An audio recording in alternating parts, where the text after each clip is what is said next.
2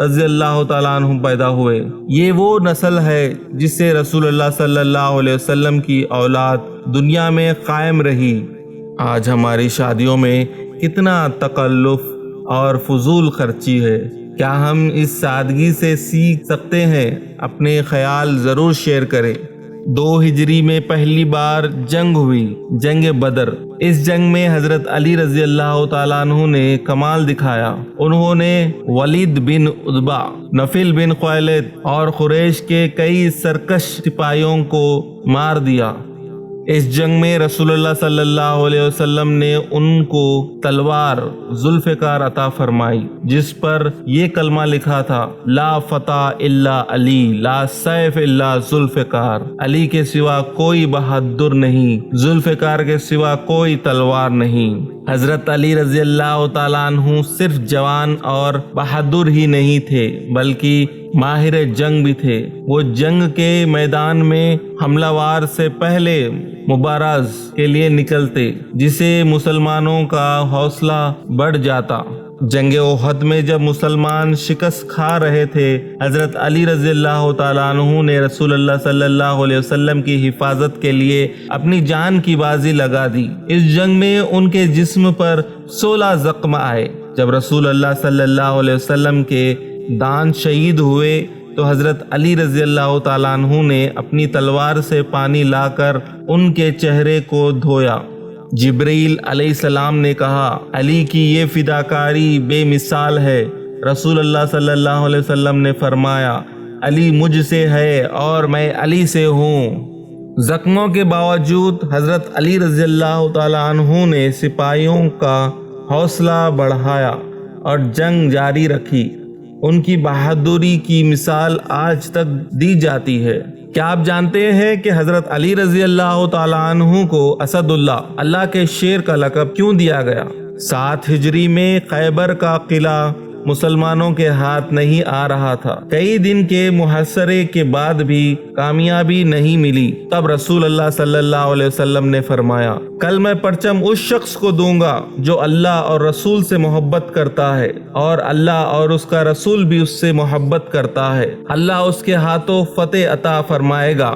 سبھی صحابہ رضی اللہ تعالیٰ عنہ سوچ رہے تھے کہ یہ عزت کس کو ملے گی۔ اگلے دن رسول اللہ صلی اللہ علیہ وسلم نے پوچھا: علی کہاں ہے؟ بتایا گیا کہ ان کی آنکھوں میں تکلیف ہے۔ رسول اللہ صلی اللہ علیہ وسلم نے ان کو بلایا، اپنے منہ مبارک لباب ان کی آنکھوں پر لگایا اور وہ فوراً ٹھیک ہو گئے۔ پھر حضرت علی رضی اللہ تعالیٰ عنہ نے پرچم لیا اور خیبر کے قلعے پر حملہ کیا۔ ان کی جنگ مشہور ہے جہاں انہوں نے یہودی جنگجو مرہب کو مارا اور اکیلے ہی قلعے کے دروازہ اکھاڑ پھینکا، جسے بعد میں 40 آدمیاں مل کر بھی نہیں اٹھا سکے۔ کیا آپ سوچ سکتے ہیں کہ اتنی طاقت اللہ تعالیٰ نے ان کو کیوں دی تھی؟ اور کیا آپ جانتے ہیں کہ جنگ کے بعد کیا ہوا؟ نیکسٹ سیکشن میں جانیے۔ حضرت علی رضی اللہ تعالیٰ عنہ کو باب العلم، علم کا دروازہ کہا جاتا ہے، کیونکہ رسول اللہ صلی اللہ علیہ وسلم نے فرمایا: میں علم کا شہر ہوں اور علی اس کا دروازہ ہے۔ وہ قرآن کے بہت بڑے عالم تھے۔ انہوں نے 586 احادیث روایت کی ہے۔ ان کی فضیلت میں رسول اللہ صلی اللہ علیہ وسلم نے فرمایا: جس کا میں مولا ہوں اس کا علی بھی مولا ہے۔ حضرت علی رضی اللہ تعالیٰ عنہ نے بہت سی حکمت بھرے اقوال کہے ہیں۔ مثلاً سب سے بڑا امیر وہ ہے جو اپنے نفس پر قابو پائے۔ علم حاصل کرنا ہر مسلمان پر فرض ہے۔ دوستی اللہ کے لیے کرو، دشمنی اللہ کے لیے رکھو۔ دنیا آخرت کی کھیتی ہے۔ کیا آپ حضرت علی رضی اللہ تعالیٰ عنہ کے کوئی اور حکمت بھرے اقوال جانتے ہیں؟ کامنٹ سیکشن میں شیئر کریں۔ حضرت علی رضی اللہ تعالیٰ عنہ بہت سادے انداز میں زندگی گزارتے تھے۔ خلیفہ ہونے کے باوجود ان کی زندگی عام انسانوں کی طرح تھی۔ انہوں نے کبھی محلوں میں نہیں رہے، نہ ہی قیمتی لباس پہنے۔ ایک بار کسی نے ان سے پوچھا: آپ خلیفہ ہیں پھر بھی اتنے سادگی سے رہتے ہیں؟ انہوں نے جواب دیا: میں اپنے آپ کو مسلمانوں میں سب سے کمزور کی طرح رہتا ہوں تاکہ کوئی غریب میرے پاس آنے سے نہ ڈرے۔ وہ اکثر رات کو کھانا غریبوں کے گھر پہنچاتے، لیکن پہچان نہ جائے اس لیے چہرے پر نقاب ڈال لیتے۔ ایک بار ان کے ہاتھوں کے نشان دیکھ کر لوگوں نے پہچانا یہ کام امیر المومنین کر رہے تھے۔ حضرت علی رضی اللہ تعالیٰ عنہ انصاف کے معاملے میں بہت سخت تھے۔ انہوں نے اپنے بھائی عقیل کے ساتھ بھی رعایت نہیں کی جب وہ بیت المال سے زیادہ رقم مانگنے آئے۔ مشہور واقعہ ہے جب ایک یہودی نے ان سے زرہ چرائی ہونے کا دعویٰ کیا۔ قاضی کے سامنے حضرت علی رضی اللہ تعالیٰ عنہ کے پاس گواہ نہیں تھے۔ قاضی نے یہودی کے حق میں فیصلہ سنا دیا۔ حضرت علی رضی اللہ تعالیٰ عنہ نے بنا کسی اعتراض کے زرہ یہودی کو دے دی۔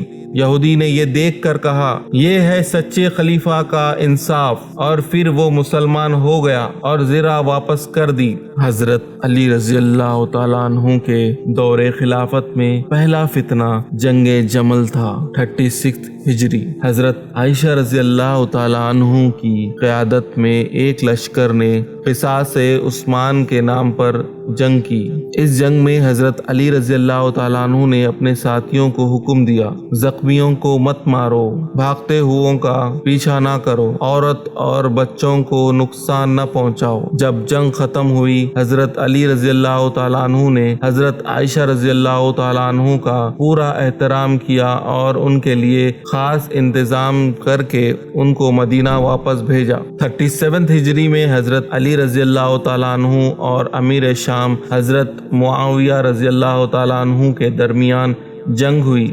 یہ جنگ نہر فرات کے قریب صفین میں ہوئی، اس لیے اس جنگ صفین کہتے ہیں۔ اس جنگ میں پہلے حضرت علی رضی اللہ تعالیٰ عنہ کی فوج کو کامیابی مل رہی تھی، لیکن پھر امیر بن العاص رضی اللہ تعالیٰ عنہ نے ایک حکمت عملی اپنائی، قرآن شریف کو نیزوں پر لگا دیا۔ اس پر مسلمانوں میں اختلاف ہو گیا اور جنگ رک گئی۔ دونوں طرف سے حکم مقرر کیا گیا، لیکن اس سے بھی مسئلہ حل نہ ہوا اور خارجی نام کا ایک نیا فرقہ وجود میں آیا جس نے دونوں فرقوں کو کافر قرار دے دیا۔ آپ کی نظر میں مسلمانوں کی اس اختلاف کا اصل سبب کیا تھا اور اس سے بچنے کے لیے کیا کرنا چاہیے تھا؟ اپنے خیال ضرور لکھیے۔ خارجی بہت سخت گرد لوگ تھے۔ انہوں نے حضرت علی رضی اللہ تعالیٰ عنہ کو کافر قرار دے دیا کیونکہ انہوں نے حکمین پر راضی ہو گئے تھے۔ ان کا نعرہ تھا، لا حکم الا اللہ، حکم صرف اللہ کا ہے۔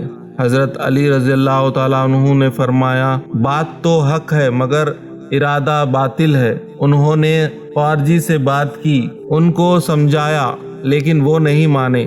آخر میں نہروان میں ان سے جنگ کرنی پڑی جس میں خارجی کی شکست ہوئی۔ 19 رمضان 40 ہجری کو حضرت علی رضی اللہ تعالیٰ عنہ نماز فجر کے لیے مسجد کوفہ جا رہے تھے۔ ابن ملجم نام کا ایک خارجی نے ان پر زہر آلود تلوار سے حملہ کیا۔ زخم گہرا تھا۔ انہوں نے اپنے بیٹوں کو وصیت کی، کسی پر ظلم مت کرنا، لوگوں کو معاف کرنا، اپنے دشمنوں تک کو بھی بری موت کی بددعا مت دینا۔ انہوں نے یہ بھی وصیت کی، میرے قاتل کو صرف ایک ہی بار وہی اونٹ دو جو اس نے مجھے دیا ہے، زیادہ تکلیف مت دینا۔ 21 رمضان 40 ہجری کو 63 سال کی عمر میں آپ نے اپنی جان آفرین کے حوالے کر دی۔ ان اللہ و انا الیہ راجعون۔ حضرت علی رضی اللہ تعالیٰ عنہ کی 9 بیویاں تھیں، جن میں حضرت فاطمہ رضی اللہ تعالیٰ عنہ سب سے افضل تھی۔ ان کی کل 15 بیٹے اور 17 بیٹیاں تھے۔ مشہور بیٹوں میں حضرت امام حسن رضی اللہ تعالیٰ عنہ، حضرت امام حسین رضی اللہ تعالیٰ عنہ، محمد بن حنفیہ اور حضرت عباس رضی اللہ تعالیٰ عنہ تھے۔ آج دنیا بھر میں سادات اور علوی خاندان حضرت علی رضی اللہ تعالیٰ عنہ کی نسل سے ہے۔ وہ سب مسلمانوں کے لیے عزت کی جگہ رکھتے ہیں۔ کیا آپ جانتے ہیں کہ حضرت علی رضی اللہ تعالیٰ عنہ کی اولاد کی کتنی شاخیں آج موجود ہے؟ ریسرچ کر کے بتائیے۔ اہل سنت والجماعت کے عقیدت کے مطابق خلفائے راشدین کی ترتیب یہ ہے: حضرت ابو بکر صدیق رضی اللہ تعالیٰ عنہ، حضرت عمر فاروق رضی اللہ تعالیٰ عنہ، حضرت عثمان بن عفان رضی اللہ تعالیٰ عنہ اور حضرت علی رضی اللہ تعالیٰ عنہ۔ حضرت علی رضی اللہ تعالیٰ عنہ عشرۂ مبشرہ، وہ 10 صحابہ جن کو زندہ ہی جنت کی بشارت دی گئی میں سے ہے۔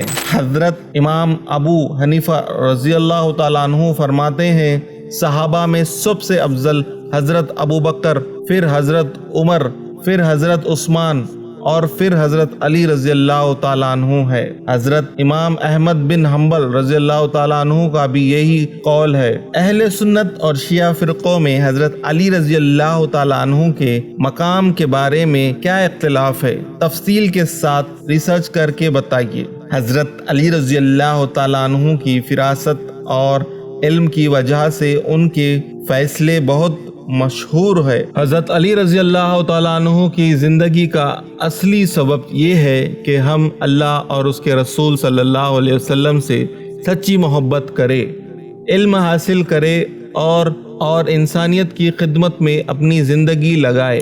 دوستو، مجھے امید ہے کہ آج کا ایپیسوڈ آپ کو پسند آیا ہوگا۔ اگر آپ کو یہ ویڈیو اچھا لگا تو لائک کریے، چینل کو سبسکرائب کریے اور اپنے دوستوں کے ساتھ شیئر کریے۔ اگلے ایپیسوڈ میں ملیں گے انشاءاللہ۔ تب تک کے لیے اللہ حافظ۔